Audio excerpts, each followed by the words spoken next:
Two traders run the identical strategy, same entry signal, same exit rules. After a year, one is up 50%, the other barely 15%. The difference isn't better analysis or luckier timing, it's how many contracts each put on. Position sizing is the silent engine behind every equity curve.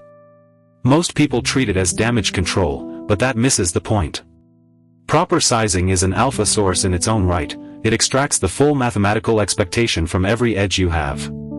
Today we go deep into the architecture, from the basic formula to volatility-adjusted models, the promises and perils of the Kelly Criterion, and the three-layer firewall that lets a multi-strategy book survive even when you're wrong 3 times in a row.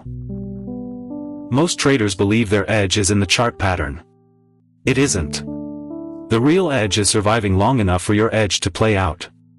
Position sizing controls the biggest risk any system faces, ruin. A strategy with a 60% win rate and a 2-to-1 reward-to-risk ratio can still go broke if you bet 20% of your account on every idea. The math is unforgiving. A string of 4 losses, which is statistically inevitable, wipes out 60% of your capital. That's why sizing is an alpha source. It compounds the good runs and limits the bad ones. The 3 variables you need are straightforward: the dollar value of your account, the fraction you're comfortable losing on any single trade, and the distance from entry to your invalidation point. Plug them in, and you get a size that ensures the next 10 losses won't end your career. This equation is the foundation. Suppose you have a $100,000 account, you're willing to risk 1% per trade, and your stop is 5% away from entry. The math gives you $100,000 times 0.01 divided by 0.05 equals $20,000 of exposure. That's the notional value you put on. The beauty is it automatically shrinks when volatility spikes and widens your stop, and it grows as your account compounds. Never skip this step. The biggest mistake is adjusting the size after doing the calculation because you feel good about a setup. That feeling is noise. The formula enforces discipline regardless of your emotional state. If the result seems too large, the fix is to tighten your stop or lower the risk percentage, not to override the math. Fixed fractional is where everyone should start. It answers one question: if I'm wrong, how much am I willing to lose? But it doesn't work well across assets. Putting the same 1% risk on a treasury note and a small cap miner means the miner position might be 10 times smaller in notional terms, yet the P&L swings can still be disproportionate. Volatility-adjusted sizing solves that. By using ATR, the average true range over, say, 20 days, you scale the position so that each trade's expected daily fluctuation is roughly equal. This is especially important when you run a basket of commodities or currencies. However, don't blindly use a short-term ATR. A sudden calm period can inflate your size right before a storm. Use a long enough look-back to avoid overreaction. The Kelly formula looks like a shortcut to geometric growth nirvana. Bet more when your edge is huge, less when it's small. In theory, it maximizes the long-run growth of capital. In practice, it's a trap. The inputs, your true win rate and true win/loss ratio, are never known with certainty. Overestimate your edge by just a few percentage points, and Kelly spits out a bet size that leads to ruin. Even professional gamblers rarely use full Kelly, they cut it in half or even a quarter. I've seen traders backtest a strategy, plug a 55% win rate into Kelly, and then blow up because live conditions dropped it to 48%. If you must use Kelly, treat it as a ceiling, never a target. A quarter Kelly allocation often delivers 80% of the growth with a fraction of the drawdown. When you run multiple strategies, trend, mean reversion, carry, you need a system that prevents them from blowing up together. The firewall is 3-tiered. First, you set a total account risk cap, say 20% of equity if every position hits its stop at once. Second, you assign each strategy a sub-budget, e.g. trend gets 5%, mean reversion 4%, grid 3%. Third, each individual instrument within a strategy gets a single name cap, usually 1% of equity. The innovation is that these caps are hard limits, not soft guidelines. When a strategy's realized losses eat up its budget, you turn it off until its equity curve makes a new high. This discipline keeps correlation surprises from cascading into an account-ending event. The formula unifies all 3 layers: the sum of strategy budgets must never exceed the total cap, regardless of how tempting a new signal looks. Look at the green line, fixed 2% risk. It climbs steadily, 2 small dips, ends at 135. The red line is full Kelly. It surges early, reaching 170 in the second year, but a run of ordinary losses in the last 2 quarters sends it crashing to 80. That's the danger. Kelly doesn't just amplify gains, it amplifies the variance of your outcome. The blue line, quarter Kelly, balances the two. It tops fixed fractional with a 140 finish, but its deepest drawdown is only 12%. The chart makes the argument visual. The model you choose doesn't just adjust return, it changes the entire shape of your wealth trajectory.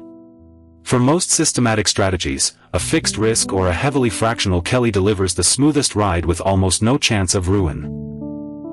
Position sizing doesn't end at the entry. How you scale in and out is the second half of the risk architecture. The cardinal sin is adding to a loser, hoping it will turn around. That's not a position, it's a sunk cost trap.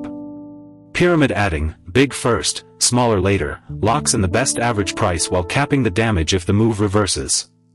Each add must pass the same risk test. I've seen traders build a beautiful starter position, then double down just before a pullback because they felt the trend was obvious. Equally dangerous is failing to reduce. A simple rule: when your account is down 10% from its peak, cut all position sizes by half. Don't argue with the math. That forced reduction often prevents the death spiral where you're constantly trying to claw back losses with ever larger bets. Here's a real construction. The total risk cap is 20% of equity. Trend strategies are allocated a 5% risk budget, 25% of the cap, mean reversion 4%, grid 3%, arbitrage 2%. The remaining 6%, shown as cash reserve, never leaves the account. That reserve serves 2 purposes: it absorbs a 30% drawdown in the cap itself, and it provides ammunition for truly asymmetric opportunities. Inside each strategy, no single instrument takes more than 1% of equity.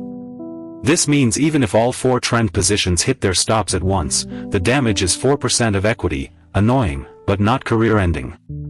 Every month, rebalance. If mean reversion is up, it can keep its budget. If trend has lost 3% in a month, its budget gets cut in half until it recovers.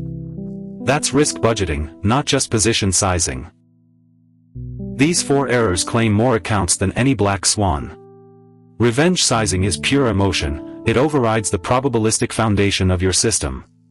The worst part is it often works once or twice, which reinforces the behavior until the inevitable blow-up.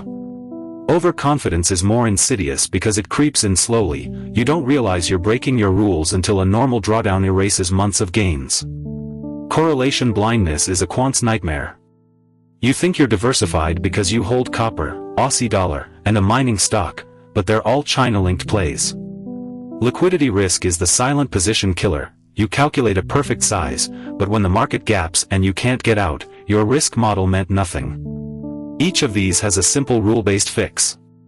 The hard part is following the fix when your gut screams the opposite. Position sizing is the translation layer between your edge and your equity curve. For models to choose from, fixed fractional, start here, volatility adjusted, multi-asset, fractional Kelly, use with extreme caution, and risk-budgeted multi-strategy. Add only to winners, pyramid style, reduce mechanically at stops, targets, or drawdown limits. The 4 account killers, revenge sizing, overconfidence, correlation blindness, and liquidity ignorant sizing. All are preventable with hard rules. The ultimate goal isn't maximizing return, it's never suffering a loss you can't recover from. You don't need to implement everything at once. Start with a simple exercise: pull your last 20 trades. Recalculate the position size for each using the fixed fractional formula, 1% risk, your actual stop distance, and compare it to what you actually put on. You'll likely find the losing trades were oversized and the winners were underallocated. That mismatch is where your alpha has been bleeding. Fix it, and you've just upgraded your system without changing a single entry rule.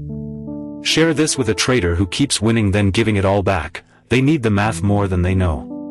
We'll see you in the next deep dive. Markets reward discipline, not certainty. If this analysis helped, like the video and subscribe to DeepQuant. Tell us in the comments which market idea we should test next. Evidence beats noise.